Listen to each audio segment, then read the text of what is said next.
ซื้อเตานี่มาส่วนหลายก็บ่ได้มันมาเฮ็ดอยู่นำนี่เนาะอันมีแต่เอาไว้วางมันวางจองวางหยังอันนี้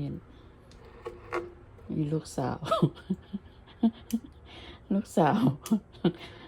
สิว่าเราขี้ค้านล้างหม้อล้างแหกก็ว่าได้หรือว่าอันเราสลัดก็ว่าได้เพราะว่าเราบอกให้มาคุกซะนี่อันมันค่อยบ่ได้ล้างหลายอันว่าซั่นค่อยก็มาคิดเบิ่งมันก็ดีอยู่เพราะว่าจังใดเฮาก็ต้องได้ล้างเฮาก็ได้ล้างหมายถึงว่าได้ล้างเตาอยู่หั่นนะเฮาก็ได้ล้างเทื่อเดียวบ่แม่นบ่แม่นทั้งล่างเตาเด้ทั้งล่างหม้อเด้อันมันก็เลยหลายอัน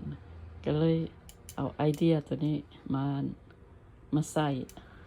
มันก็เลยบ่ได้ล่างหลายอันว่าซั่นซะตอนนี้กำลังสิปิ้งshort rib ไปให้สามีแล้วก็สิได้ตัดครึ่งก่อนเพราะว่ามันยาวโพดเตานี้เฮ็ดได้ 2-3 อย่าง1หมูป่าบาร์บีคิวอุ่นแกงอันนี้เป็นแบบของมันตกลงนี่เอาใส่มันบ่มีเวลาคลีนเพราะว่าเฮ็ดกินเบิดมื้อถ้าสิมาเฮ็ดดักคลีนเฮ็ดแล้วคลีนมันก็เสียเวลาเอาไว้มื้อแรงคลีนบาดเดียว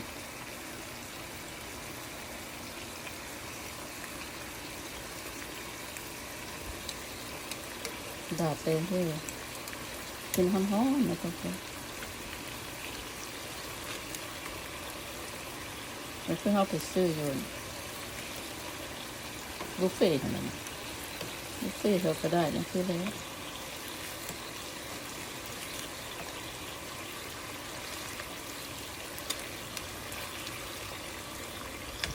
อันนี้ก็พักลมเย็นมาลมพัดเข้ามาช่วยเย็นมันนี่อากาศร้อนนะครับวันมื้อนี้ก็อาทิตย์นี้เดือนนี้นี่ก็สูงประมาณ95นี่ได้อย่างสิแล้ว